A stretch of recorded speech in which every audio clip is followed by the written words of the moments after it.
오늘 여러분들께 읽어드릴 작품은 이청준 작가의 꽃지고 강물 흘러입니다. 이청준 작가는 여러분들도 잘 아시는 유명한 작가입니다. 눈길, 서편제, 축제 등의 작품들은 이미 잘 아시는 작품들이죠.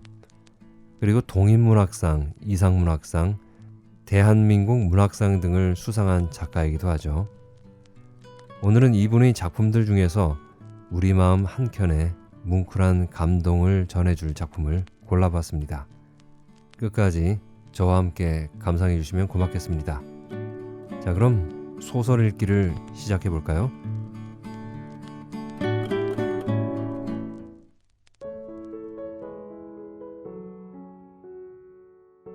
꽃지고 강물 흘러. 이청준. 형수가 어디 나들이를 갔는지 집이 비어 있었다. 살인문을 단속하지 않은 걸 보아 먼 길을 나선 것 같지는 않았지만 인적기 없는 빈집 앞마당을 들어서려니 어딘지 새삼 기분이 서먹했다. 사립 앞에서 먼저 차를 내린 아내도 같은 기분인지 뒤 트렁크만 열어둔 채 정작 짐을 안으로 옮겨 들여갈 생각은 않은 채 대면대면한 표정으로 나를 기다리고 있었다. 나는 그 아내의 속내를 모르는 척 스적스적 혼자 담쟁이동 굴 무성한 블록 담벼락을 돌아나갔다. 수년 전 돌아가신 노인이 누워있는 뒷산 중턱계의 밭고랑을 살펴보기 위해서였다. 이 동네로 거처를 옮겨오고 작은 산밭 한 떼기를 장만하고부터 노인은 늘 그 산밭 고랑에만 묻혀 지냈다. 한 해 한두 번씩 당신을 뵈러 왔다 집이 비어있어 찾아보면 노인은 어김없이 그 산밭이랑 사이를 무슨 세월의 얼룩처럼 조그맣게 떠돌고 있었다. 그러다 마지막 몇 해를 치매기 속에 헤매다 노인은 아예 그 밭되기 한 귀퉁이에다 유택을 잡아 눕게 됐고 이후부턴 당신 대신 형수가 그 산밭길을 오르내리기 시작했다. 노인이 가신 뒤로도 이따금 빈 사립을 들어서려다 담벼락을 돌아 나가 산밭 쪽을 올려다보면 옛날의 노인처럼 형수가 그 밭고랑을 오가고 있었다. 하지만 이날은 바야흐로 가을거지가 시작된 누런 콩밭 한쪽으로 역시 흰우럭게 변해가는 노인의 묘소 봉분만 나지막하게 드러날 뿐 다른 사람의 흔적은 눈에 띄지 않았다. 저 사람 말처럼 역시 오질 말았어야 했나? 나는 할 일 없이 다시 발길을 되돌이키며 속으로 혼잣말을 삼켰다. 전화로 미리 알려놓지 않고 온 것이 잘못인지 몰랐다. 하지만 전화보다도 아내는 이번 큰 집길 자체를 썩 탐탁해하지 않았다. 우리가 찾아가는 거 형님이 갈수록 귀찮아하는 거 당신도 알잖아요. 찾아오는 사람 차마 오지 말라는 소리는 못해도 하룻밤만 자고 일어나 봐요. 우리가 다시 가방을 꾸리고 나서려는 기미만 살피는 시기잖아요. 게다가 이번엔 어머님 제사도 아닌데. 아내의 말은 그리 틀린 소리가 아니었다. 노인이 돌아가시고 나자 형수는 이제 우리가 그 큰 집길 발걸음을 끊을 것으로 여긴 모양이었다. 아내와 함께든 나 혼자서든 가까운 지역을 지나다 생각해 들러보면 형수는 나무의 식구 대하듯 문 밖에서 웬 느닷없는 걸음이냐는 식의 대면대면한 응대였다. 전화를 미리 하고 갔는데도 저녁 준비가 없을 때도 있었고 더러는 아예 대문을 걸어 잠근 채 불을 끄고 자다가 얼결에 깜깜한 방문을 나온 때마저 있었다. 그런 투 형수의 냉대는 해가 갈수록 티를 더해갔고 아내는 끝내 더 이상 그것을 참을 수 없어 했다. 이제는 어머님도 안 계신데 우리가 뭐가 아쉬워 번번이 그런 눈치 보아가며 여길 찾아다녀야 해요? 제삿날 말고는 우리 이제 여기 그만 다녀요. 지난 초범께 노인의 기제사를 치르고 돌아가는 길에 아내가 은근히 별러댄 소리였다. 그리고 이후엔 나 역시 그 아내의 불편한 심기를 덧치지 말자고 철 따라 명절 따라 줄기차게 내려다니던 이 큰 집 발길을 1년 가까이 끊고 지내온 것이었다. 하다 보니 형수 쪽도 눈치가 좀 이상했던지 이 가을철 들어선 이따금 어째 이쯤엔 통 발길이 뜸하냐? 가을철 가기 전에 한번 다녀갈 예정 없느냐? 전에 없던 전화를 걸어오곤 하였다. 하지만 아내나 나는 그것까지도 좋은 뜻으로 받아들이려 하지를 않았다. 이쪽에서 한동안 소식이 잠잠하니 언제 갑자기 닥쳐들지 불안해서 그러는 게지. 이제 정말 우리가 발길을 끊으려는지 알고 싶어지기도 할 거고.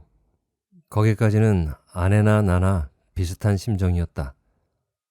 하지만 정말 발길을 끊고 싶어하는 아내에 비해 내 속마음은 솔직히 그런 식으로 쉽게 정리될 수가 없었다. 우리가 아예 발길을 끊고 말면 그 집이 누구 차지가 되고 마는가? 그 집이 대체 누구를 위해 어떻게 지어진 집인데 누구 좋으라고? 작은 오두막 한옥이나마 그 집은 애초 노인을 위해 당신의 소망에 따라 지어진 집이었다. 그리고 수삼 년 당신의 고단한 노년 생활을 묵고 간 그 집은 아직도 여전히 당신의 집이어야 마땅했다. 뒤 산밭자락 한쪽으로 노인이 마지막 쉼자리를 잡아 옮겨간 지 10년 가까운 지금에도 그런 내 마음은 여전히 바뀌지 않고 있었다. 아니, 우리가 발길을 끊어주기를 바라는 듯한 형수의 눈치가 노골적일수록 그 집을 여전히 노인의 것으로 지켜가고 싶은 마음이 자꾸 더 나를 세워갔다. 형수의 눈치가 아무리 불편하더라도 나는 절대로 발길을 끊을 수가 없었다. 발길을 끊는 것은 그날로 그 노인의 집을 형수에게로 넘겨주는 것이었다. 그런데 지난 9월 하순께였다. 이쪽 지은문화원에서 해마다 주최해온 출향 문필인 고향 방문 행사 일정을 알려온 걸 보니 올해는 10월 첫 토요일 저녁에 특별히 지역 내 고찰 보림사의 범종 타종 행사가 예정되어 있었다. 보림사의 저녁 범종 소리는 언젠가 그 방면에 식견이 있는 한 음악도 친구의 감탄을 들은 적이 있어 근처를 들를 때마다 일부러 찾아 듣곤 해온 것인데 스님들이 특별히 타종 행사를 베푼다니 마음이 끌리지 않을 수가 없었다. 나는 곧 남행길을 결정했고 여태까지 늘 같은 길을 함께 해온 아내에게도 그 특별한 타종 행사를 내세워 동행을 제의했다. 굳이 말을 하지 않았지만 길을 나선 김에 이번엔 모처럼 만에 큰 데까지 함께 다녀올 생각에서였다. 하지만 아내는 보림사만으로도 그 남행길이 결국 형수네 큰 데까지 이어지리라는 것을 금세 알아차렸다. 뿐더러 자신의 불편스러운 속내와 상관없이 내 남행길 예정이 쉽게 바뀌지 않으리라는 것도 알고 있었다. 그녀는 남행길 이야기가 처음 나왔을 때 몇 마디 형수에 대한 불편스러운 심기를 드러냈을 뿐 이내 입을 닫고 말았다. 그리고 이 10월의 첫 토요일 아침 그런대로 썩 범상한 안색으로 길을 따라 나섰고 지난 저녁 보림사 타종 행사를 참관하고 이날 아침 늦지막이 내가 찻길을 이쪽으로 잡고 나섰을 때도 별 뒷말이 없었다. 하니까 사실 형수에게 전화를 걸어두려면 이날 아침 이쪽으로 길을 잡아 나설 때가 적당했다. 하지만 나는 생각이 났으면서도 역시 통화를 단념했다. 이웃집 마실에 들반일에 집을 자주 비우는 형수가 이날따라 우리 전화를 기다리고 앉아 있을 것 같지도 않은데다 전화를 하려면 어차피 아내가 나서줘야 할 일이었다. 여태껏 조용히 입을 닫고 따라온 아내와 그 일로 새삼 이러쿵 저러쿵 탐탁자는 소리가 오갈 수도 있었다. 끼니 차림이야. 잠자리 단속이야. 준비가 통 없는디. 그렇게 갑자기 사람이 들이닥치면 나 혼자 어쩌란 말이냐.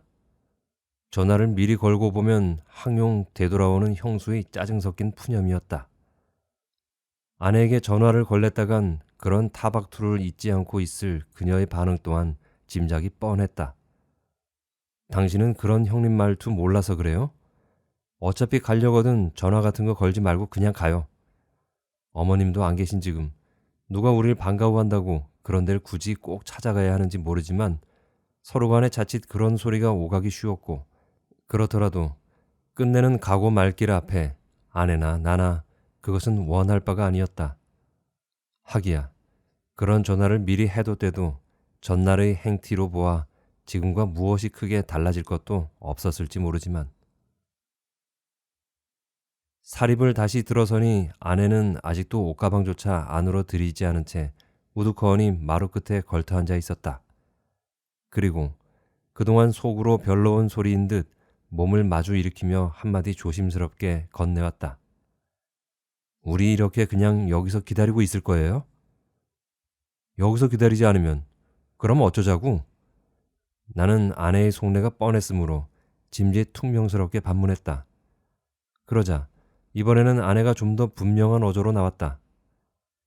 형님이 혹 먼 길을 나섰다면 오늘 안으로 돌아오지 않을지도 모르는데 주인도 없는 남의 집에 이렇게 밤까지 기다리고 있을 거냐고요? 이게 어째서 남의 집이야? 이건 우리가 어머니를 위해 힘들게 지어드린 집이야. 그리고 아직 그 노인 양반의 손때가 남아있고 노인 돌아가시고 나서 형수님이 기를 쓰고 씻어 지워내기는 했지만 그래도 내겐 아직 당신의 손때와 숨결이 남아있는.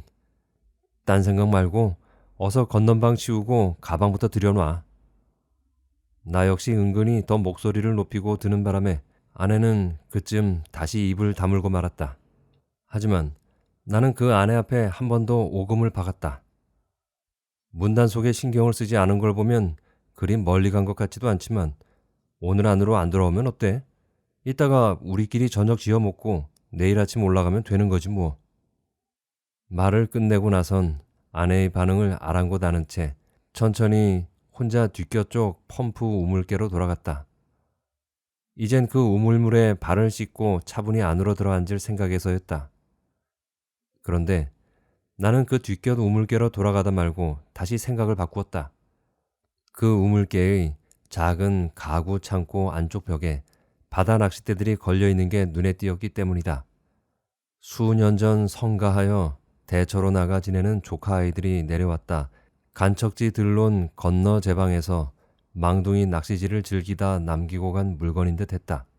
낚싯대 아래 아무렇게나 버려진 미끼통에는 아직 말린 개찌렁이가 몇 마리 남아 있었다. 아내의 말 맞다나 주인도 없는 빈집에서 심기가 편치 않은 사람을 상대로 시간을 보내기가 좀 못하던 참이었다.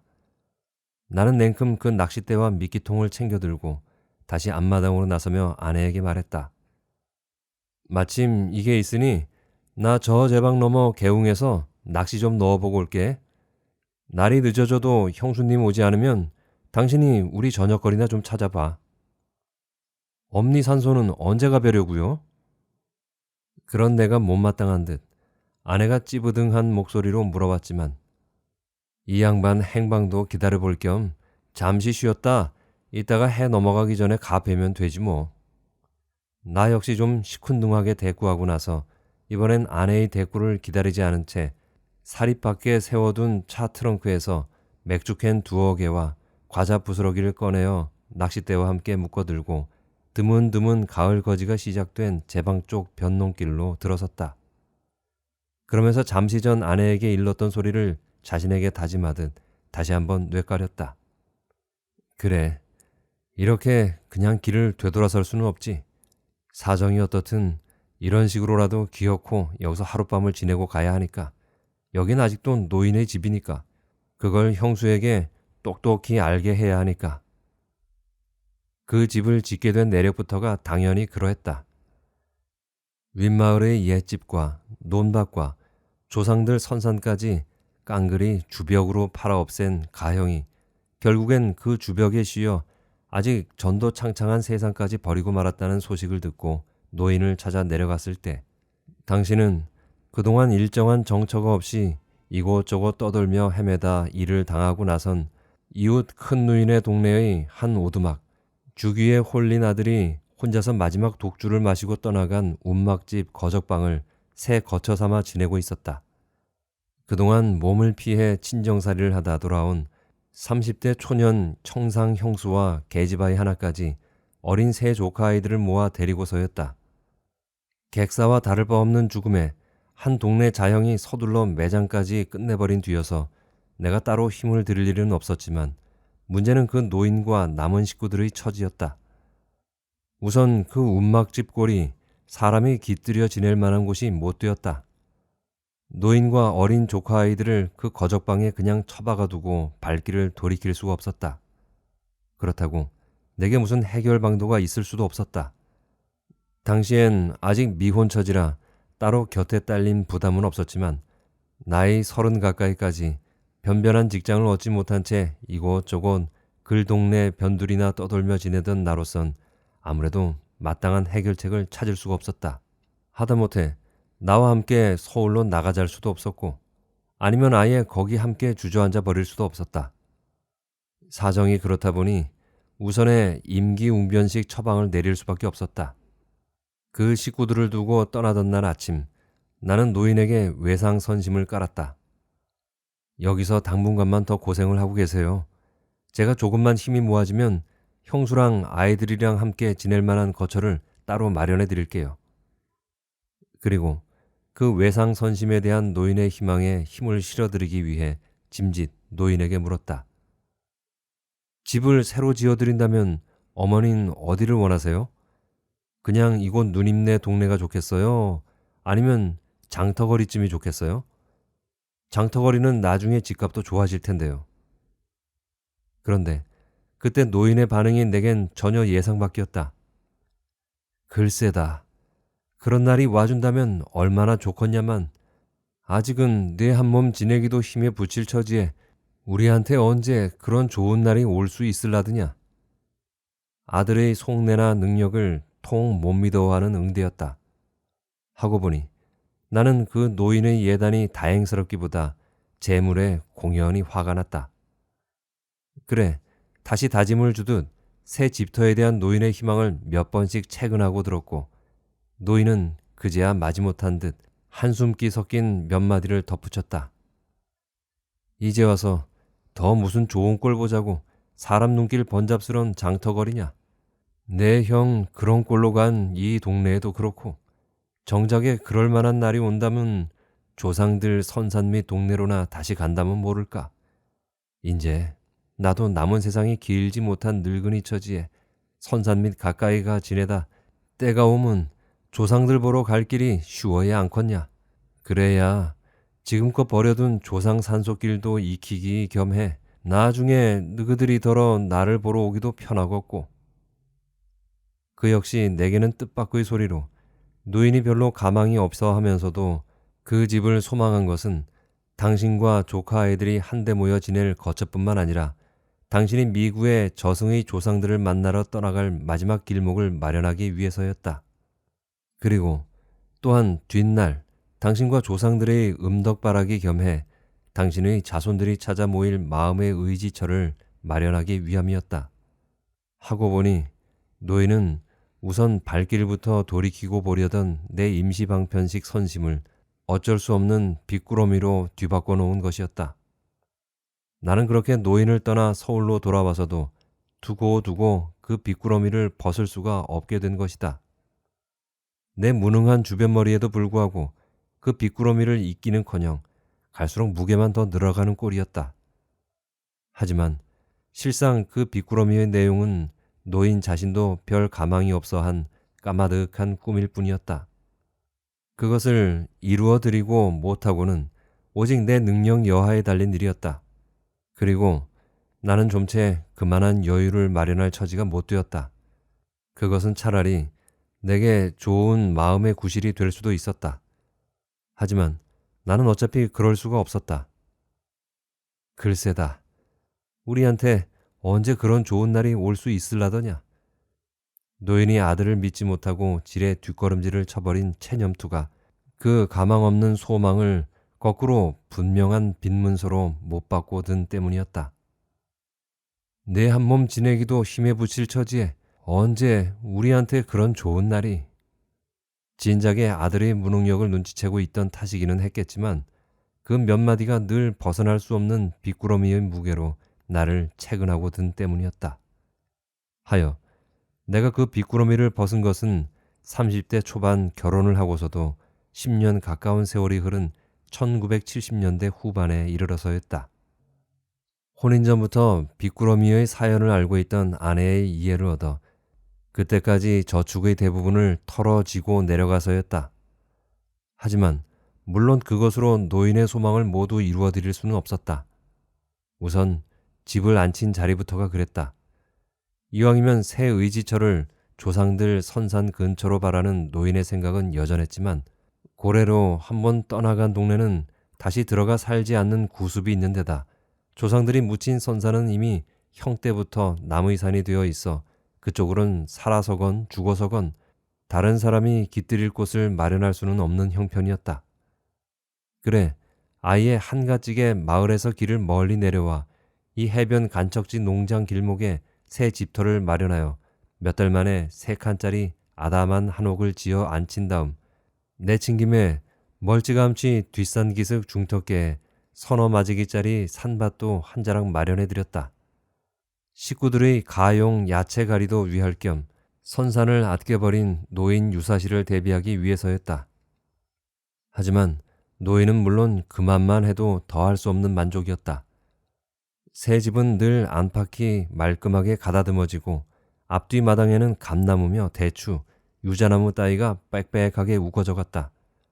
뿐만 아니라 노인은 봄, 가을 계절이나 때를 가리지 않고 그 뒷산 기슭 쇠바퀴를 쉴 새 없이 오르내리며 그 바디랑 사이에서 길지 않은 여생을 보내다시피 하였다.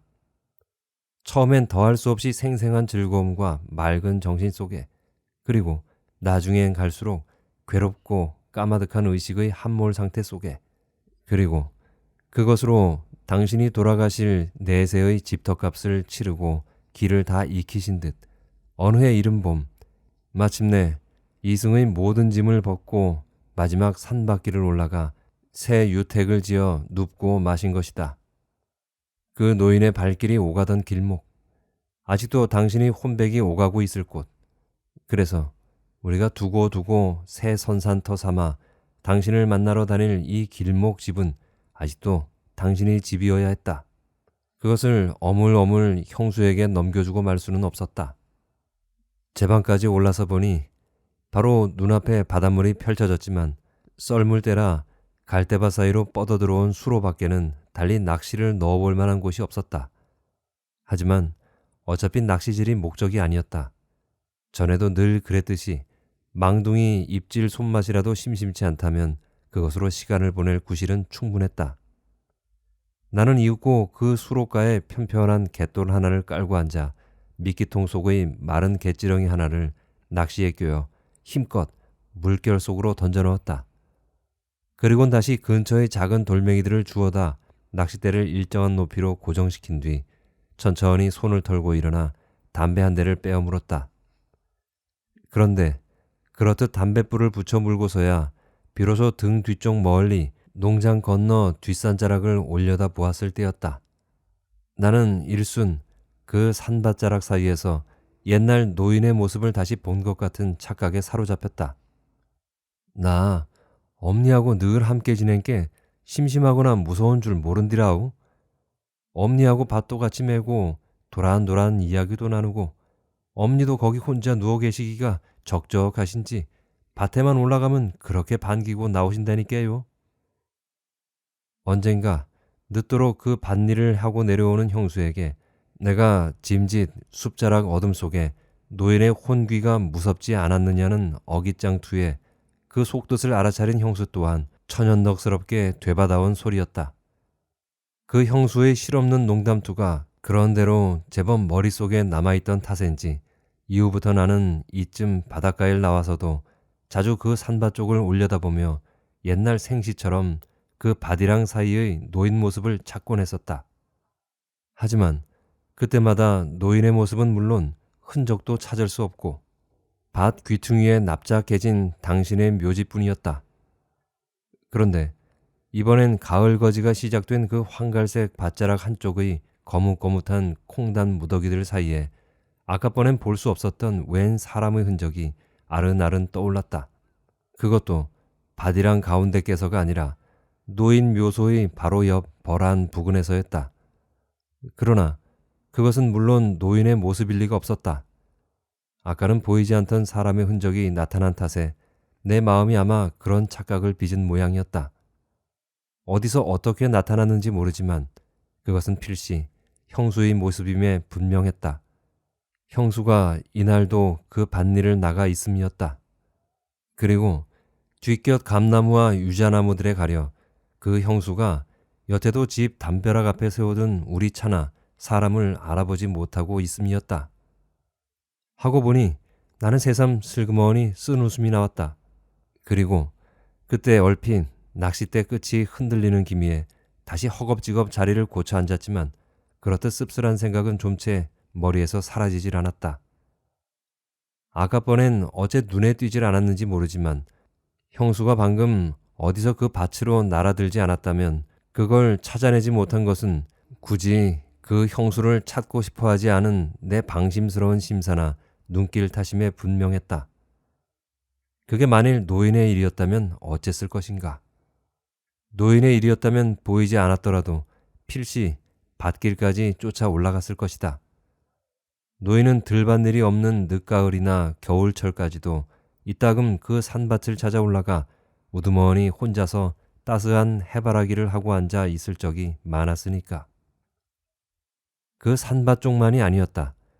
노인에게 나중 차츰 치매기가 시작되었을 땐 이곳저곳 가리지 않고 어디론지 집을 떠나 사라진 일까지 잦았으므로 당신을 찾아왔다 집이 비어있을 때면 동서남북 먼 윗동네까지 산길, 들길, 사방 줄다름질을 치고 다니기 예사였었다. 하지만 나는 굳이 형수를 찾으려 하지도 않았고 이제는 스스로 모습을 드러낸 형수를 서둘러 보러 올라갈 생각도 하지 않고 있었다. 씁쓸한 느낌을 넘어 허망스러운 감회마저 금할 수 없는 일이었다. 그간의 이런저런 서운한 사단들은 형수의 견실지 못한 심성 탓이었는지 모르지만 실은 그 형수의 안타까운 변모도 노인의 무상한 늙음과 종생의 과정이 부른 무고한 세월의 업보일 뿐일 수 있었기 때문이다. 돌이켜보면 새 집을 지어 옮기고 나서 한동안 노인과 형수 사이는 더 바랄 바 없이 의가 좋았다. 형수는 노인에게 집안일을 맡기고 그 노인과 아이들을 거두기 위해 십리박 장터거리 갯거 장사를 나다녔고 노인 또한 그 고단한 청상 며느리를 위해 낮이면 산밭일로 저녁이면 손자들 끼니 마련 일로 능력껏 서로를 위하며 지냈다. 어둠이 깊도록 형수의 귀가가 늦은 날엔 노인이 그 며느리의 어두운 밤길을 걱정하여 먼 농장길 산기슭 굽이까지 마중을 나다니기도 하였다. 한 번은 내가 당신을 뵈러 갔던 길에 이미 80길로 접어든 노인의 하루하루가 너무 힘겨워 보여 떠보기 삼아 나하고 함께 서울로 올라가 지내면 어떻겠냐고 물었더니 당신의 대꾸가 짐작한 대로였다. 이 늙은 한 몸 편하자고 내가 여길 훌쩍 떠나고 보면 저 어린 것들하고 네 형수 혼자 어떻게 살라고야. 난 조금도 힘들거나 어려울 것 없다. 그리곤 내가 행여 마음을 놓지 못해 채근하고 들 것을 막아서듯 다시 못을 받고 들었다. 네가 나하고 네 형수 간의 일을 잘 몰라서 그런다. 내 꼭 한 가지만 이런 이야기 좀 들어볼래냐? 그러면서 전날부터 마음속 깊이 담아온 일이듯 노인이 내게 대한 다짐 삼아 형수의 귀를 피해 털어놓은 사연이 이랬다. 그날따라 형수의 밤 귀갓길이 유난히 늦고 있었다. 그러다 보니 그 노인의 어둠 속 길마중도 여느 때의 산모뚱이께를 훨씬 지나고 있었다. 하지만 노인은 피곤한 몸을 이끌고 그 어두운 밤길을 혼자 터벅터벅 고적하게 돌아오고 있을 며느리를 생각하여 아직도 한 걸음 한 걸음씩 계속 앞으로 나아가고 있었다. 그런데 어느 순간 저만큼 까마득한 어둠 속에서 문득 그 보이지 않는 노인을 향해 엄니, 지금 어디 계시오? 짐짓 무섬기를 떨치려는 형수의 부름소리가 들려왔다. 오냐, 나 여기 있다. 인제 맘 놓고 천천히 오거라. 이어 노인의 반가운 응답이 이어지고 잠시 후 두 사람은 어둠 속에서 서로 만났다. 그런데 그렇게 지쳐 돌아오는 며느리의 갯것 광주리를 빼앗듯이 받아인 노인이 앞장을 서고 마지못해 머리찜을 넘겨준 며느리가 뒤를 선 채 한동안 둘이 함께 남은 밤길을 돌아오던 참이었다. 엄니, 가쁜 숨을 고르느라 한동안 말없이 어둠 속을 뒤따르던 며느리가 다시 노인을 불렀다. 그리고 잠시 뒤 그 며느리의 뒷소리가 이어졌다. 엄니, 이젠 더 나이도 묵지 말고 늙지도 마시오이. 그러니 너도 그런 네 형수맘 알겠지야? 노인은 그때 그 이야기를 이렇게 끝맺었다. 나도 그런 네 형수가 하도 안쓰러 나 혼자 이렇게 대답해 주었지야. 그래, 내 자서가. 나 인자부턴 나이도 더 묵지 않고 늙지도 않으마.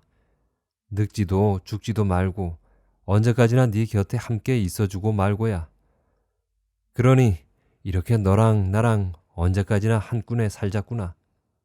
목이 메고 눈시울이 뜨거워서 말은 못하고 혼자 속 다짐 뿐이었다만 네 형수도 왜 그 말을 못 들었겠냐. 어둠 속에 아무 소리 대꾸를 못하고 발걸음만 재촉해간 이 늙은이의 가슴 속 소리를. 머리찜을 맡기고 뒤따라가던 형수가 그 노인의 근력을 오래 빌리자는 게 아니었을 터에 그 형수가 정녕 노인의 맘속을 몰랐을 리 없었다. 비록 노인이 그 이야기 끝에 형수를 위해 다시 내게 한마디 이런 당부까지 남겼는데도, 그리고 나 또한 여태까지 그런 노인의 뜻에 따라 모른 척 입을 다물고 지내왔지만 말이다. 하지만 이런 소리 너희 형수한테는 하지 마라. 네 형수가 공연히 이 늙은이 심이 약해진 줄 알고 마음 상해할라. 줄여 말해 그 무렴 노인과 형수 사이는 그렇듯 서로 믿어주고 아껴주며 조의 애틋한 소망과 아픔을 함께 해온 것이었다. 하지만 세월을 멈춰 세워 나이를 먹지 않고 늙지 않을 사람은 없었다. 노인은 흐르는 세월 앞에 자신의 약속을 길게 지킬 수가 없었다. 이미 80대 고령길에 들어선 노인의 기력은 이후 10년 동안 기력이 급속히 쇠잔해갔고 나중엔 서서히 정신까지 흐려지기 시작했다.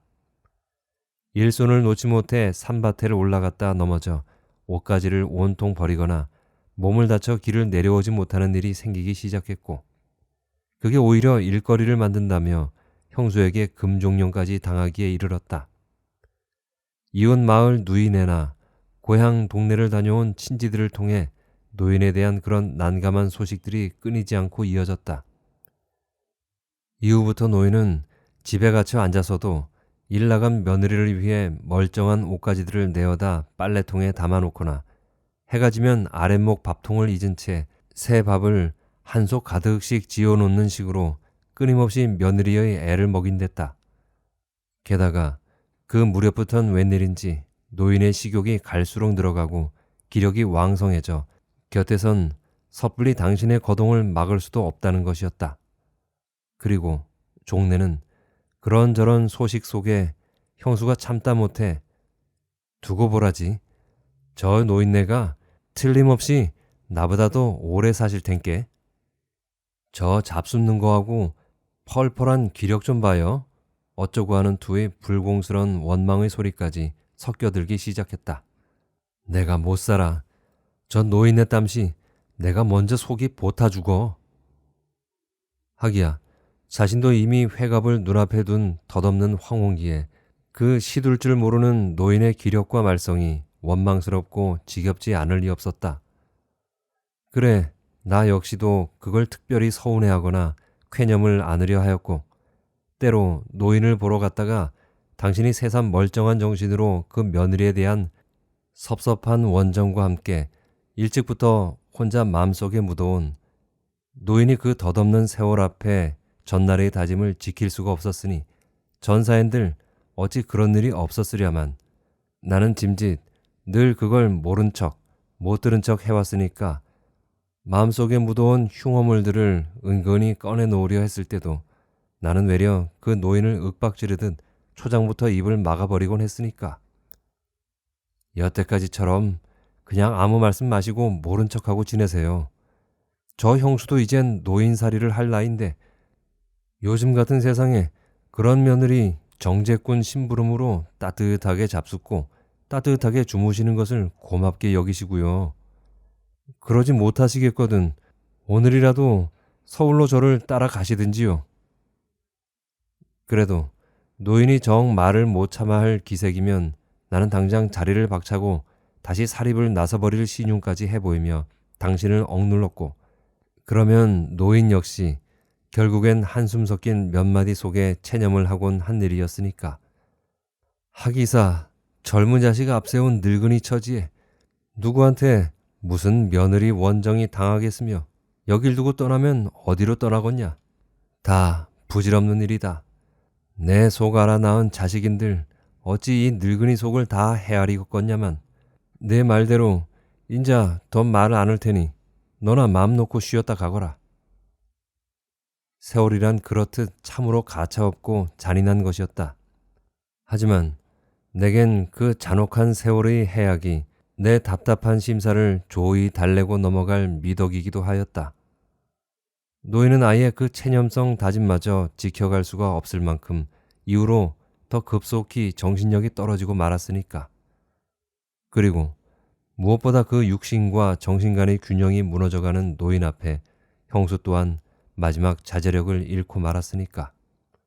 나는 마침내 그 노인의 무너짐을 받아들이게 되고 형수의 어떤 패악도 그럭저럭 이해할 수 있게 된 것이었다.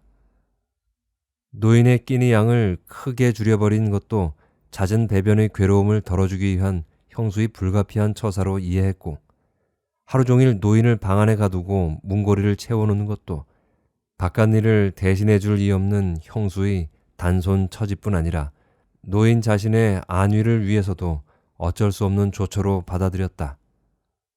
형수가 전에 없이 늘 노인 앞에 큰 목소리를 내는 것도 그 어두운 청력과 망각증 탓으로 여겼으며, 그 며느리 앞에 노인이 까닭없이 자주 겁을 먹는 것도 앞뒤 사정 못 가린 채 일상으로 저질러지는 당신의 실수를 줄이기 위해서는 오히려 다행이라는 생각까지 하게 됐다.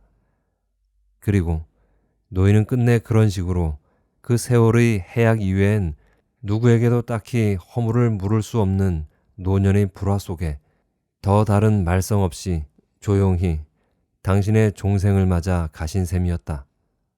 그러니 노인 사후의 그 형수의 불가사의한 행심만 줄을 잇지 않았다면 우리, 즉 나와 아내와 형수 간엔 더 이상 불필요한 의구심이나 불화의 감정이 부풀려지거나 아니면 새삼 싹이 터오를 일이 없었을 터였다. 그리고 그것으로 노인의 집 일도 형수에게 맡겨지고 잊혀져 노인의 기일 이외에는 서서히 발길이 멀어져 갔을 터였다. 그 집은 원래가 노인의 집이었지만 어찌 생각하면 나와 아내에게는 그 노인이나 형수의 일과 함께 두고 그 집이 우리의 빗구러미 같은 것이기도 했으니까. 언제부턴지 나는 이제 그만 알게 모르게 그 빗구러미의 무게에서 벗어나 해방이 되고 싶었으니까. 하지만 형수의 처신이 전혀 뜻밖이었다. 노인이 돌아가시고 난 뒤의 형수의 처신이 내게 전혀 이해가 되질 않았다. 그리고 그게 내게 계속 그 집을 노인의 집으로 지키러 다니게 만든 사단이었다.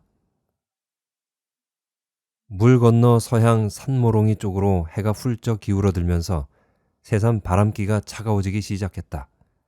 그새 서서히 차오르기 시작한 들물살 속에서도 낚싯줄은 여전히 팽팽한 수직을 유지한 채 전혀 움직임이 없었다. 전날엔 그리 흔하던 아까뻥 같은 망둥이류도 다시는 입질다운 입질이 없었다. 하긴 그새 무슨 기미가 스쳐간 걸 무심히 지나치고 말았는지도 몰랐다.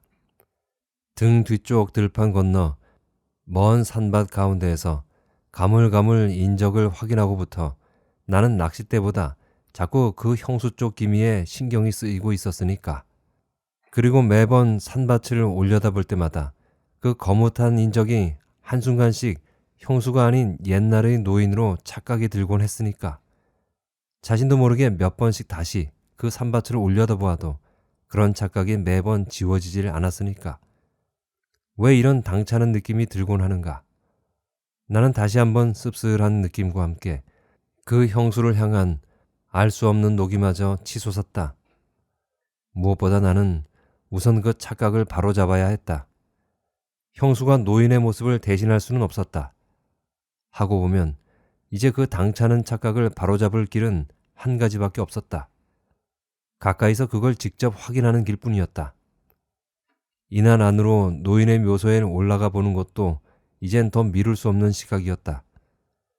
나는 서둘러 낚싯대를 거두고 자리를 일어섰다. 그리고 아직 뚜껑도 따보지 않은 맥주 깡통과 미끼통을 한 대 꿇어매고 다시 제 방을 넘어 들판길을 돌아오기 시작했다. 그러면서 아직 스스로도 뜻이 아리송한 혼잣소리 도리질기를 되씹고 있었다. 안 되지. 이렇게 될 수는 없는 일이지. 노인이 돌아가신 걸로 그동안 마음속에 억눌러온 그 형수에 대한 불편한 마음이 사라지고 발길도 차츰 끊어지게 되리라던 생각은 노인의 초상 당일부터 달라지기 시작했다. 그 뜻하지 않은 형수의 도저한 호곡 때문이었다. 노인의 임종 소식을 듣고 부랴부랴 아내와 치상 준비를 갖춰 내려와 보니 형수는 예상과 달리 주체할 수 없는 슬픔과 애곡 속에 우리를 맞았다. 아이고 아재, 아이고 아재, 이 일을 어쩔 게라요. 엄니가 이렇게 허망하게 돌아가실 줄은 내 몰랐소. 아이고 아재. 처음 우리를 맞을 때뿐만이 아니었다.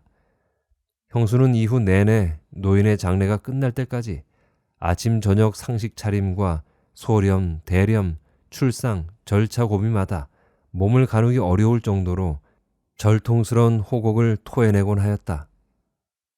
그리고 그 형수의 애끓는 곡성은 노인을 뒤 산밭에 묵고 돌아온 다음의 초혼제와 사흘 뒤의 사무제 날 저녁에 절정을 이루었다. 아이고 엄니, 아이고 우리 엄니, 인제부터 엄니 없이 나 혼자 어떻게 살라고 그리 훌쩍 무정하게 가시었소. 의지 없어 못 살겠소. 힘 없어 못 살겠소. 그런 형수의 곡성을 두고 곁에서들은 더러 아이들까지 모두 집을 떠나 사는 처지에 이제는 노인도 없이 혼자 살아갈 일이 막막하여 자기 서름에 겨워 그런다느니 그보단 원래 태어난 호곡꾼이 되어서 소리가 그리 구성질 뿐 울음소리까지도 곡조를 지어 호곡하는 우리네 갸륵한 정서관리 양식이라거니 쑥덕거린 사람들도 있었지만 대개들은 그 절통스러운 심혈을 진심으로 애틋하고 가상해야 한 편이었다. 그렇겠지. 알콩달콩 괴로운 일은 많았어도 긴 세월 서로가 미운 정, 고운 정 다 들었을 처지라 노인을 보내고 난 마음이 얼마나 허망하고 쓰리려고. 하지만 나는 도저히 그 형수의 슬픔과 호곡을 이해할 수가 없었다. 이해를 못한다기보다 기이하고 불가사의하기조차 했다. 노인의 죽음은 형수에게 그렇듯 아쉽고 애통스러운 일일 수가 없었다. 일이 있기 한 달쯤 전이었다. 노인이 많이 위중한 것 같다는 소식에 급히 달려 내려와 보니 아닌 게 아니라 노인은 여명이 며칠 남아 보이지 않을 만큼 반혼수 상태 속에 기력이 극도로 쇠해 있었다. 그런데도 노인은 며칠씩 상태가 금한 정도로 하루하루를 무사히 넘겨갔다. 아내와 나는 물론 상경을 단념한 채 당신의 기력과 섭생을 돌보며 계속 노인 곁에서 지냈다. 그런데 그렇게 며칠을 지내다 보니 형수의 눈치가 눈에 띄게 달라져 갔다. 형수는 우리가 그만 서울로 돌아가 주기를 바라는 속내를 숨기려 하지 않았다. 이번에도 엄니는 쉽게 돌아가시지 않을 양이시구만요. 때마다 알리질 않아서 그렇지 전에도 엄니는 저러시다가 다시 언제 그랬더냐는 듯이 훌훌 자리를 털고 일어나시곤 했으니께요. 그러니 바쁜 사람들 무한정 이러고 있지 말고 이제는 올라가 보시는 게 낫겠구만이라. 엄니는 인자부터 내 혼자 돌봐드려도 될 성부른께요. 갑자기 또 무슨 일이 생기면 바로 연락을 드릴 거고요. 그뿐만이 아니었다. 전부터도 은근히 눈치가 배어온 일이었지만 그렇게 상경을 주문했음에도 우리가 계속 노인 곁에 눌러 머무를 낌새가 완연하자 형수는 이제 아예 그 노인의 섭생을 간섭하고 들기 시작했다. 소변도 못 가리시는 양반, 물을 그리 많이 들이면 어쩌려고요? 엄니는 진지를 드시고도 금세 잊어먹고 또 배고프다 밥상을 보채시는디 그렇게 자꾸 엄니가 달래실 때마다 드리면 안 된다니까요. 그러다 나중엔 그런 우리를 아예 노골적으로 쫓으려 들기까지 하였다. 아들이 그렇게 잘 돌봐드리면 엄니는 아직 100년은 더 사실 거구만요. 그러니 이제부턴 아제네가 아이여 이 집에서 엄니 돌봐드리면서 1000년 만년 함께 사시제 그래요. 난 인자부터 아제네한테 엄니 일 맡겨두고 여기저기 돌아댕기면서 좀 맘 편히 살아볼란께요. 어떻게 더 비키고 버텨나갈 구실이나 여지가 없었다. 그럴수록 형수에 대한 우리의 불신감만 드러나고 그만큼 노인의 처지가 어렵게 될 형세였다. 우리는 마침내 상경을 결심할 수밖에 없었다. 하지만 마지막으로 한 가지, 노인과 내 자신을 위한 마음의 도리를 마련하지 않을 수 없었다. 나는 떠나기 전 아내와 함께 장터거리 약국으로 나가 몇 가지 응급약재와 함께 청심환이라는 기력회복제 몇 알을 구해왔다. 그리고 그날 밤 형수가 부엌에 나가 있는 동안 눈치를 보아가며 그 청심환 하나를 노인에게 갈아 먹였다. 하지만 사실은 그도 차라리 안 한만 못한 노릇이었다. 약물을 다 흘려 넣어드리고 입에 남은 약냄새를 지우기 위해 물을 몇 숟갈 더 떠 넣어드리던 참이었다.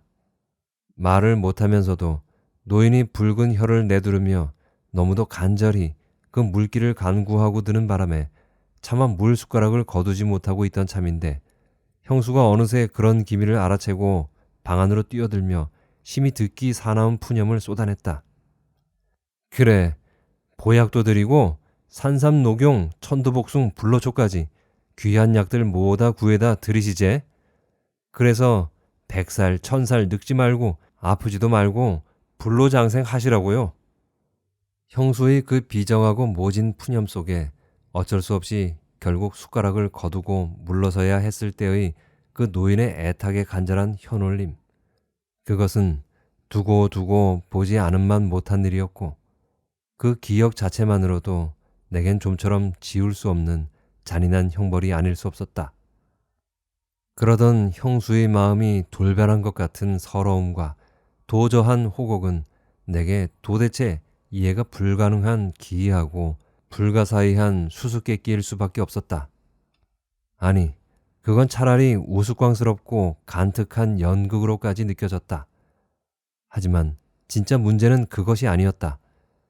그런 형수가 내게 정작 더 막막한 노여움 같은 것을 참을 수 없게 한 것이 따로 있었다. 형수의 슬픔이 진심이고 아니고는 문제가 아니었다. 그 마음이 변했고 아니고도 상관이 없는 일이었다. 문제는 이제 형수가 무엇이든 자신을 마음껏 드러내 주장할 수 있음에 반해 돌아가신 노인은 그것을 일방적으로 받아들여야 할 뿐 입을 열어 수긍하거나 부인할 길이 없는 처지였다. 생자와 사자 사이의 말, 그것은 어디까지나 일방적일 수밖에 없었고 그 점에서 사자는 자신을 위한 아무런 방편도 마련할 수가 없었다. 당신을 보고 갈 때마다 어느 양지 쪽 마른 땅에 혼벗은 육신을 꼭꼭 묻어드리고 가는 게 차라리 마음이 편할 것 같더니 그런 엄니를 보내드리고 나니 내 꼭 한 가지 씻을 수 없는 한이 남네. 전날부터 이따금 노인을 보러 찾아다니곤 했다는 건너 동네 누이도 그 형수의 요란스러운 호곡 앞엔 같은 생각이던 모양이었다. 이웃 고을 가까이서 친정 동생의 누추한 마지막과 노인의 괴로움을 함께 겪고 지냈던 누님이 내 앞에 그 형수의 호곡을 두고 노인의 처지를 새삼 안타까워하였다. 당신 몸을 빌려 세상에 난 자식으로 내게라도 한 번쯤 당신 속에 품고 참아온 그 많은 한 덩어리 한 가지나마 속 시원히 털어놓고 가시게 할 것을 그런 내색을 보일 때마다 나도 자네처럼 나이든 며느리한테 끼니 얻어 잡수시는 것만 큰 다행으로 아시고 아무 말씀 마시라 입을 막고 종주먹질만 대고 들었으니 이제 와서 누가 무슨 말을 어떻게 한들 당신은 이렇다 저렇다 속을 내보이실 길이 있겠는가? 그렇게 끝끝내 당신의 원정 덩어리를 혼자 그대로 가슴에 묻고 가시게 한 것이 이렇게 후회가 되네. 남은 사람은 입이 있어 저렇게 하고 싶은 대로 말을 하고 서름도 풀어내는디 그런 누님의 때늦은 회환과 어깃장기가 바로 나의 그것의 다름 아니었다. 그 형수의 돌변과 요란스런 호곡이 내게 새삼스레 일깨워온 숨은 불화의 곡절이었다. 그리고 우리가 그 집을 계속 노인의 것으로 지켜가기로 한 은밀한 작심의 연유였다. 저 형수의 서름과 울음을 노인이 과연 진심으로 받아들일 수 있을까? 노인의 뜻이 그게 아니라면 나 역시 그것을 고지 듣거나 받아들일 수 없었고 실은 그러고 싶지도 않은 심정이 될 수밖에 없었다. 당신의 뜻이 진정 그게 아니라면 지하에 말을 잃은 노인의 심사는 얼마나 더욱 황당하고 노여울 노릇일 것인가. 노인의 생각이 분명해지기까지는 그 집은 여전히 노인의 것으로 지켜져야만 하였다. 탈상 치른 뒤 말끔히 흔적 씻어내는 것 보고 더욱 형수와 집에 대한 그런 가파른 심사는 1년 뒤 사세부득 소상과 대상을 건너뛴 채 막바로 탈상제를 치르면서 다소간 누그러들 법한 계기를 맞기는 하였다. 노인의 제사상이 너무도 정성스럽고 규모 있게 꾸며진 때문이었다. 형수는 한사코 탈복을 앞당겨 서둘러 댄 것과는 달리 어디선지 온갖 재물을 구해다 노인의 제사상을 정성스럽게 솜씨 있게 꾸며놓았다. 그리고 이번에도 그 제사상 앞에 복받치는 슬픔과 곡성을 억제하지 못했다. 하지만 그 형수의 호곡은 이제 새삼 쾌념할 일이 못 되었다. 뿐더러 그 귀 익은 곡소리에 비해 정성과 솜씨를 다해 진설한 노인의 제사상은 한동안 내 마음을 너그럽고 훈훈하게 해왔다. 하지만 그도 잠시뿐. 나는 이내 그 노인을 위한 성찬 앞에 당신 생전의 궁상스런 끼니 상 모습이 떠올랐다. 시울 낮은 밥그릇에 우거지국 사발 1개. 그게 언젠가 아들이 찾아올 줄 모르고 당신 혼자 앞에 하고 앉았던 끼니상 모습이었다. 알고 보니 노인은 거기 주눅이 들어 이후 아들과 함께 하는 끼니상 자리에서도 당신 앞의 밥그릇과 국그릇 이외의 다른 찬그릇에는 머뭇머뭇 전혀 손길이 뻗치지 못하는 낌새였다. 나는 그 호곡 소리에서처럼 이내 또 형수에게 속은 느낌이었다. 이제 와서 형수 쪽에서 굳이 그런 일로 나를 속여야 할 바도 없었지만 하더라도 그건 전혀 노인을 위한 정성이나 추모의 정리에서가 아닌 것으로 여겨졌다. 잘해야 자기 솜씨와 성취감에 이끌린 감상적 자위 행위이기가 쉬웠다. 그리고 그런 형수에 대한 곱지 않은 감정은 바로 그 탈상 이후 그럴듯한 증거를 찾아낸 셈이었다. 탈복 제차를 끝내자마자 형수가 서둘러 그 탈복물을 어디론지 흔적도 없이 치워 없애고 말았을 때 그런 형수에게 내가 홀려 넘어가서는 안 되었다. 입이 없어 말을 못한들 노인의 홀령이 그걸 용납할 리 없었다. 낚싯대부터 들여놓으려 사립을 들어서니 집 안팎이 아까보다 말끔하게 치워져 있었다. 아내는 그 사이 어지러운 집안을 개운하게 정리해놓고 이것저것 부엌 구석을 뒤져가며 정말로 저녁 준비까지 서두르고 있었다. 늦게라도 형님이 돌아오면 피곤한 몸에 우리 때문에 새로 저녁거리 서두를 일이 미안해서요. 밥통에 식은 밥덩이가 조금 남아있는 걸 보면 형님 혼자서 그걸로 그럭저럭 끼니를 때우고 지나시는 모양인데 말이에요. 아내는 아무래도 마음이 쉬 여려질 수밖에 없는 여자 처지라 형수가 그렇듯 고적하고 궁상스럽게 지내는 형편을 보면 평소와는 달리 속이 훨씬 누그러들게 되는 모양이었다. 아니, 그녀는 평소에도 이따금 그 보이지 않는 형수의 모습을 상상하곤 지레 걱정을 하고 들 때가 없지 않았다. 형님 혼자서 끼니나 제대로 챙겨 드시는지 모르겠네요. 그 나이에 형님도 들밭 일손을 놓을 때가 됐는데 아직 그러질 못하니 공연히 기력만 더 축을 내고. 이날도 막상 어수선하고 궁색스러운 집안 꼴 앞에 어느새 마음이 달라진 낌새였다. 그래, 대충 집안부터 치우고 저녁이라도 지어 놓으려는데 부엌이 도대체 텅텅 비어있는 꼴이잖아요. 하긴 자식들 다 내보내고 어머님까지 가신 마당에 자기 한 몸 위에 무슨 집안일 단속을 하고 시시때때 끼니를 온전히 갖춰 먹을 생각이 나려고요. 나는 그 아내가 어쩐지 노인이나 누군가를 배반하고 있는 것 같은 껄끄러운 기분 속에 더 이상 입을 다물고 있을 수가 없었다. 아까는 못 봤는데 지금 돌아오면서 보니 그 양반이 아마 산밭에 있는 것 같던데. 우리 온 것도 알릴 겸 지금 나 노인 산소에나 좀 올라갔다 올게. 어느 쪽을 보러 가겠다는 건지 애매한 한마디를 남기고는 서둘러 다시 사립을 빠져나오고 말았다. 원래는 그렇게 가벼울 수가 없는 발걸음이었지만 아내의 그 형수에 대한 너그러움이 부지중에 나를 떠밀어댄 셈이었다. 간척지 들길을 되돌아오다 보니 산밭의 인적은 더 가까이 올라가 보나 마나 형수가 분명했다. 그걸 알아보러 새삼 거기까지 힘든 발걸음을 할 필요는 없었다. 하지만 이 몇 년 노인을 보러 오면 도착 당일로 산소까지 올라가 보는 것이 의당한 행보였다. 이날도 물론 그게 내 마지막 남은 과제였다.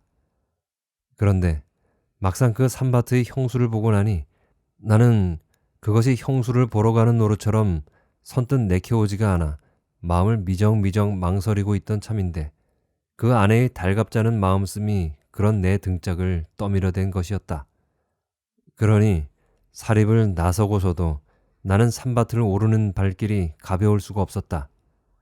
게다가 길을 오를수록 형수의 모습이 점점 확연해져 가는데도 그쪽에선 아직 이쪽 일을 알아차리지 못한 낌새였다.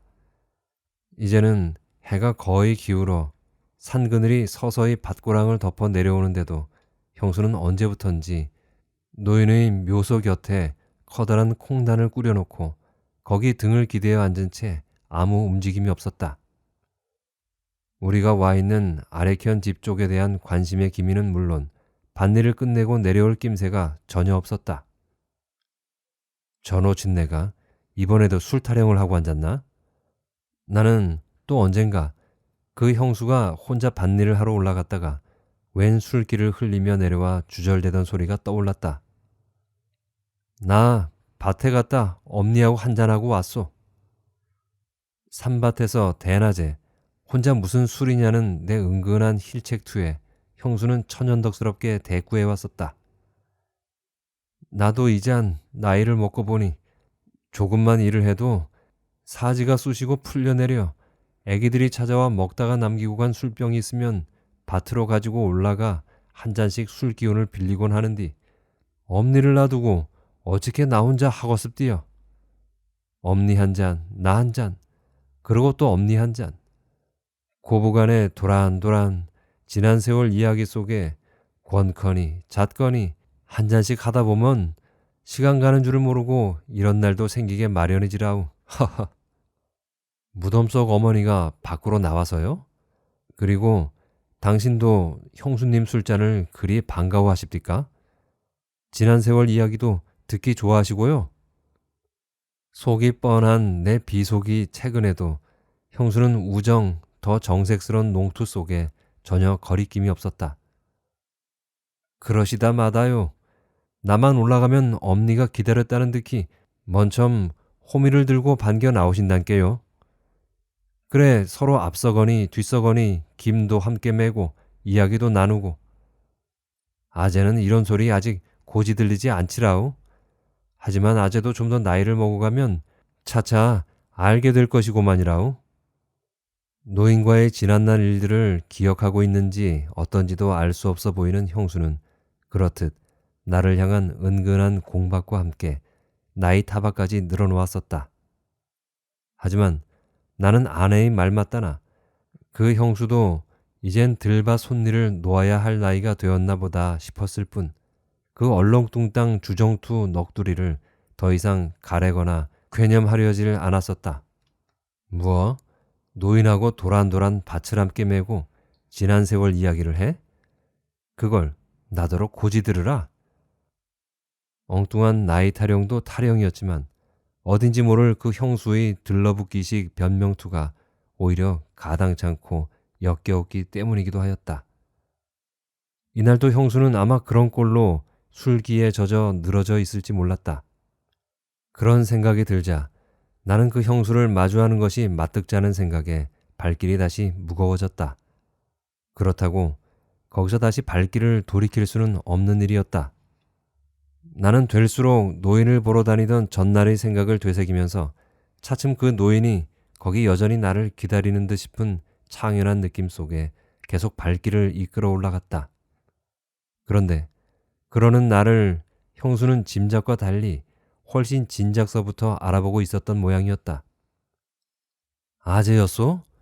네, 아까부터 우리 집 앞 들판길을 건너 개운까지 나갔다 오는 사람이 암만 해도 그런 것 같길래 좀 내려가 보려다 엄니땜시 여태 이러고 있었더니 아재가 먼 처음 올라오시네요. 이윽고 내가 발자락 가까이까지 올라가자 큰 콩단 앞에 그대로 사지를 내뻗고 앉은 채 지친 모습을 하고 앉아있던 형수가 먼저 아른 채 소리를 건네왔다. 그런데 다른 사정은 대강 짐작할 수 있었지만 노인 때문에 그 형수가 집으로 내려오지 못하고 그러고 앉아있다는 뒷말이 좀 이상했다. 예, 그동안 별일 없이 지내셨어요? 아까 참에 왔다가 집이 비어있길래 개운까지 좀 건너갔다 왔죠.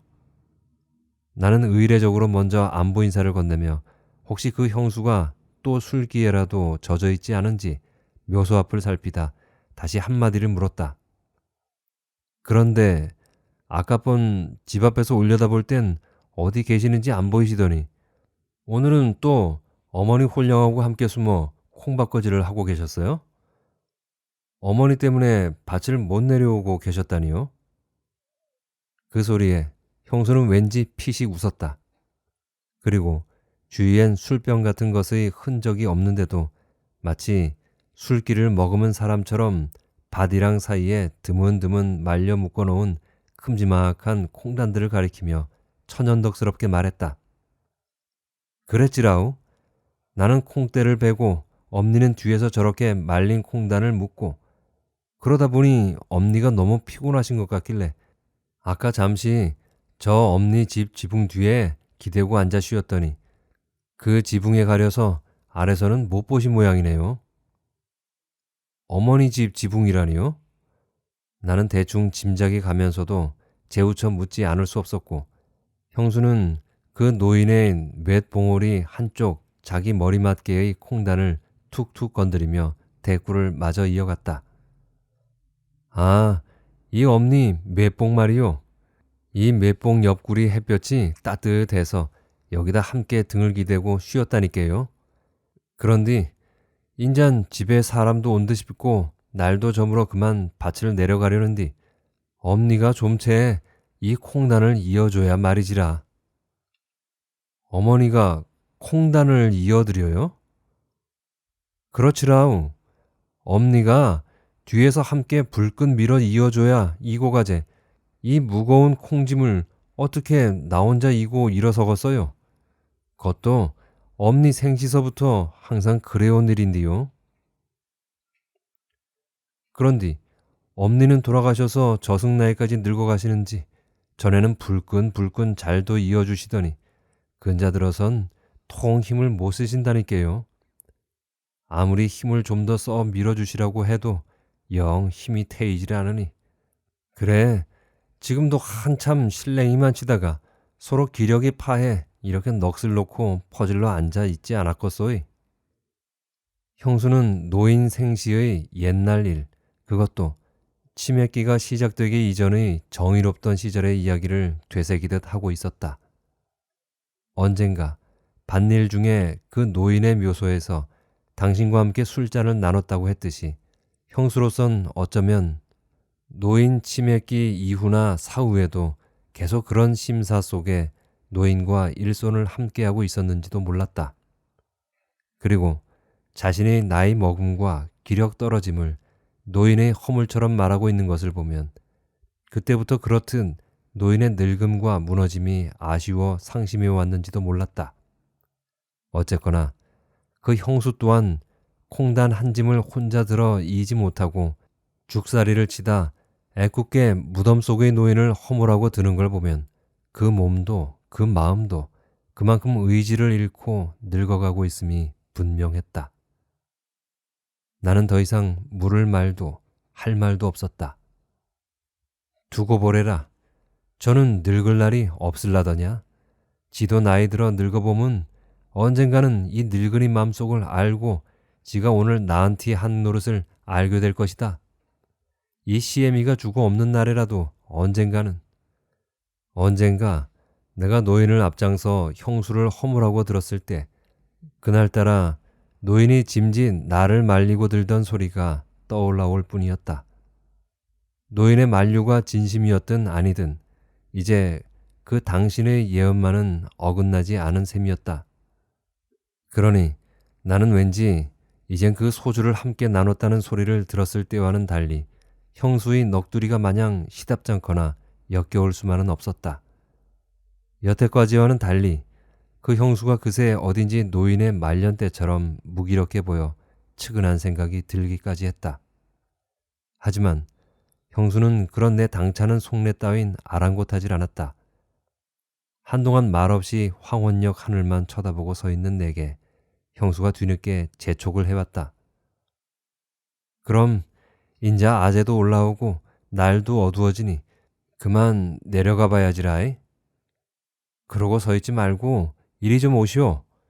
엄니가 저러고 힘을 못 쓰고 계시니 엄니 대신 오늘은 아재가 이 콩단을 좀 들어 이어줘야 안 쓰겄소. 하긴 그도 그럴 일이었다. 나는 곧 부질없는 머릿속 상념을 털어내고 어정어정 그 형수 쪽으로 다가갔다. 그리고 미리 콩단 중두막에 머리를 들이대고 기다리고 있던 형수의 뒤쪽으로 돌아가 그 무거운 머리찜을 힘껏 밀어 올렸다.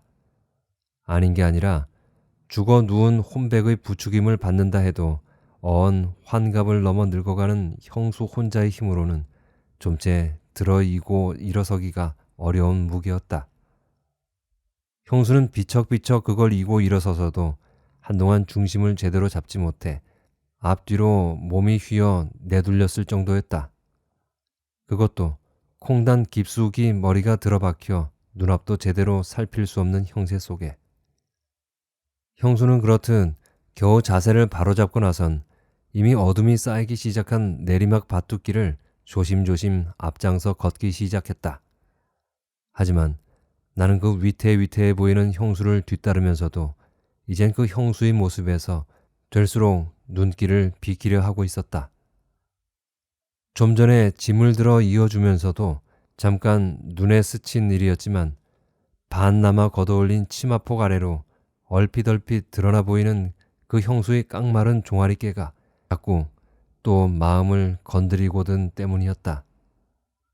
그 형수의 아랫 종아리깨는 마치 나무젓가락짝처럼 살집이라곤 찾아볼 수 없을 만큼 앙상하게 졸아붙어 버린 것이 영락없이 그 옛날 노인과 한 가지였다. 두고 보래라. 저는 늙을 날이 없을라더냐. 노인의 말 그대로 형수 자신이 이젠 그 쇠락한 기력 이상으로 무참하게 무너져가는 노년의 모습을 하고 있었다. 분명 노인처럼 그 산바퀴를 오르내리면서였을 터였다. 나는 순간순간 다시 그 형수의 뒷모습에 옛날 노인을 보는 것처럼 마음이 안쓰럽고 측은해왔다. 하지만 그것은 물론 노인이 아니었다. 그게 노인의 모습이 아닐 뿐더러 무엇보다 노인은 이미 말을 할 입이 없는 처지였다. 모든 것은 형수의 일방적인 넋두리 탓일 수 있었다. 말이 있을 수 없는 노인의 속내를 알기 전엔 그 노인을 위해서도 내가 섣불리 감상에 젖어들 수는 없었다. 나는 될수록 그 형수에게서 눈길을 외면하며 자신의 생각을 다잡아 나가고 있었다. 그런데 한동안 밭길을 살펴나가는 데만 마음을 쓰는 듯 싶던 형수가 뒤늦게 생각이 떠오른 듯 등 뒤로 불쑥 한마디 물어왔다. 그런디 참 동새도 이참에 같이 왔을 것인디 지금 집에서 혼자 기다리고 있지라이? 아마 저녁을 짓고 있을 거예요. 내 대답에 형수는 무슨 생각을 하는지 잠시 말을 끊고 있다가 혼자 소리처럼 다시 자탄기 섞인 소리를 흘려왔다. 내가 아무래도 늙질 말아야 할 것인디 엄니도 안 계신 집 이렇게 늘 잊지 않고 찾아주는 사람들이 있는디 나라도 이대로 더 늙어가질 말아야 할 것인디.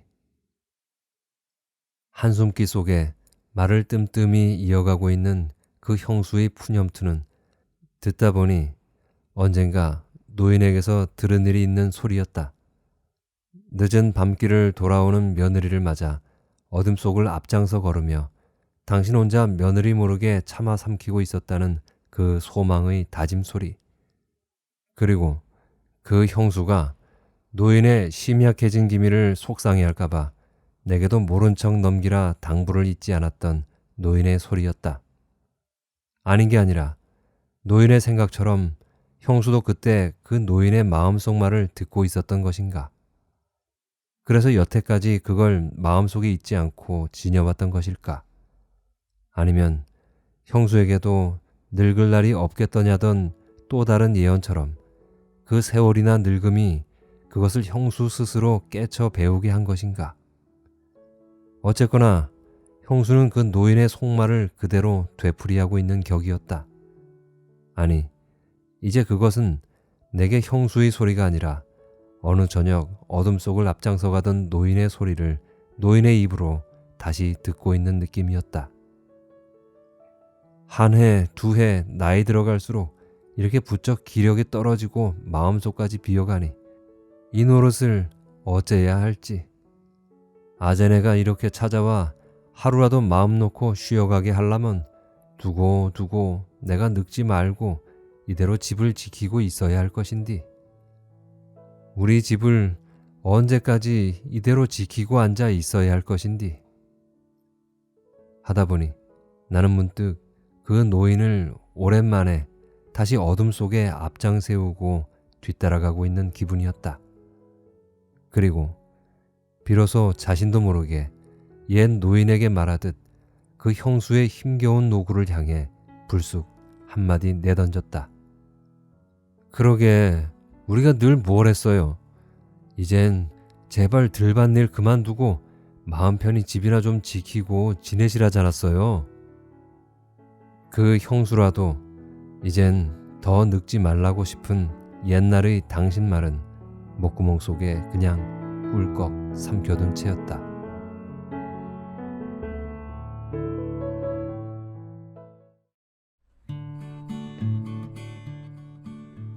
재밌게 들으셨나요?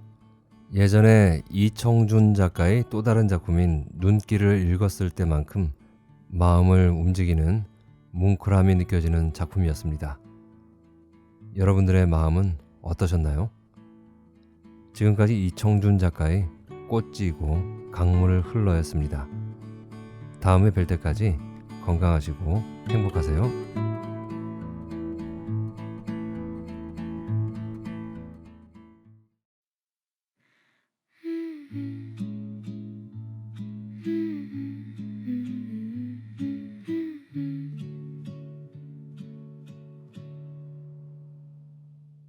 Silver threads falling from the sky above, blurring all the edges of the city lights. A tiny universe inside my coffee cup, gently trembling in this quiet afternoon. A new warmth drifting through the doorway now, a silhouette painted by the falling rain. The moment when the air begins to change its hue, sending ripples through my world within. days is accidentally me. Time itself seems to pause and hold its breath, even though you're like a distant constellation. I'm pulled to you like gravity in this moment. In your eyes alone, my world stands still, just for this moment. I wish time would stay. Beyond the sound of rain, I think I hear it now. A confession that the silence can't conceal, even with just one light from an unknown star. I'm falling apart and I can't help but feel I never knew a moment like this could exist. Standing on the border where dreams become real, like an overture the rainfall plays for us. Right now a new chapter begins to unfold.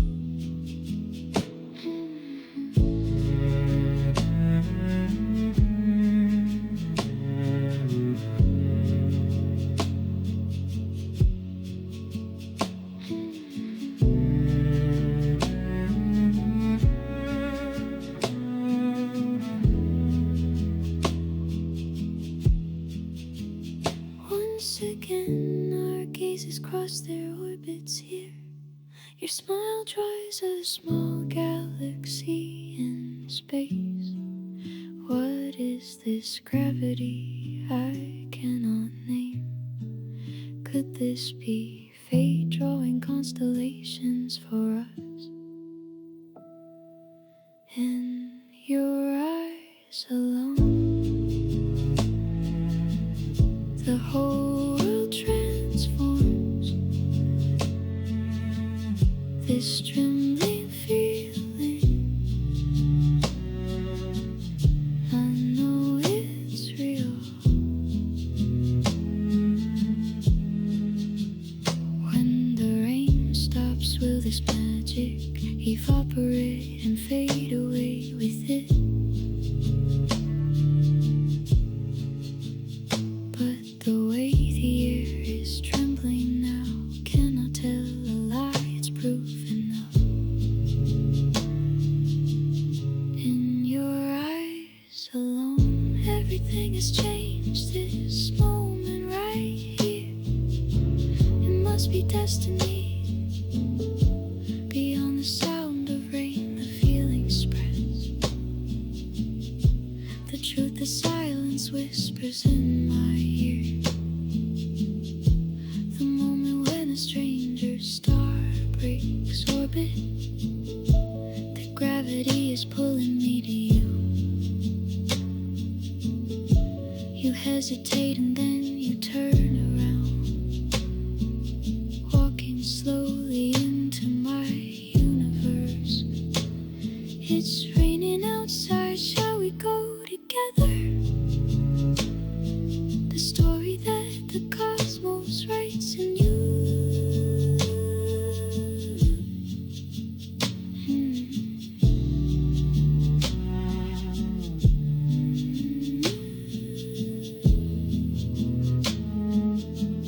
In your eyes alone,